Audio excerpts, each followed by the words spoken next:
Postal workers, both local and around the country, fed up with President Trump's plans to change the Postal Service. So protesters, at least here in San Antonio, say the Postal Service does not use taxpayer money and the administration should leave them alone. The president says the Postal Service lost $9 billion last year, and he believes merging it with the Commerce Department would make it more efficient. But it would still remain the U.S. Postal Service. Congressman Henry Cuellar was at that protest yesterday.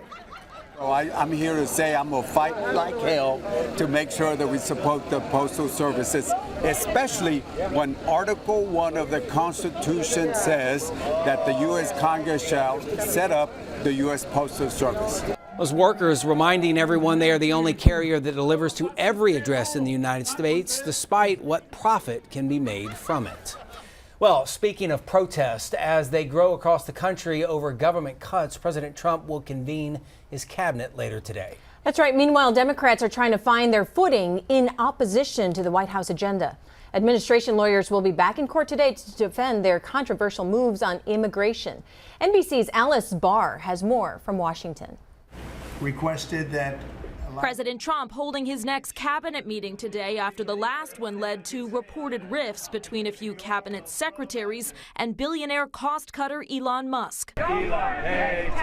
Over the weekend, some of the biggest protests yet to government cuts. This is just craziness happening right now, and we're just fighting back. I will yell to the top of my lungs, we the people. Progressive Senator Bernie Sanders and Congresswoman Alexandria Ocasio-Cortez drawing tens of thousands against the Trump team's Washington overhaul. The people of America are going to stand up to Trumpism. Resign! The people say it's time! As Democrats search for direction with protests outside the home of the Senate's top Democrat, Chuck Schumer, after he backed a Republican funding bill to prevent a government shutdown. Look, I'm not stepping down. Promising to fight harder. Donald Trump is a lawless, angry man.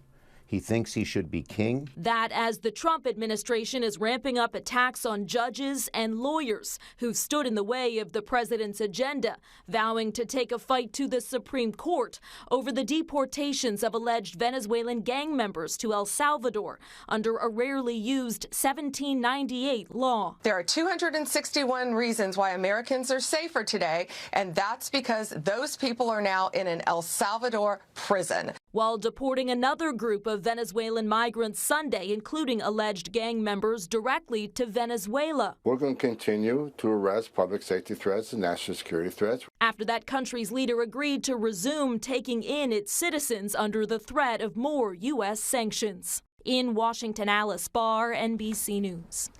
Well, happening across America, a wave of vandalism targeting Tesla vehicles and charging stations is prompting a national warning from the FBI. Authorities say the violence sparked by anger toward Elon Musk has escalated to what the White House is calling domestic terrorism. Federal investigators say Tesla properties in at least 9 states have been targeted with some Molotov cocktails.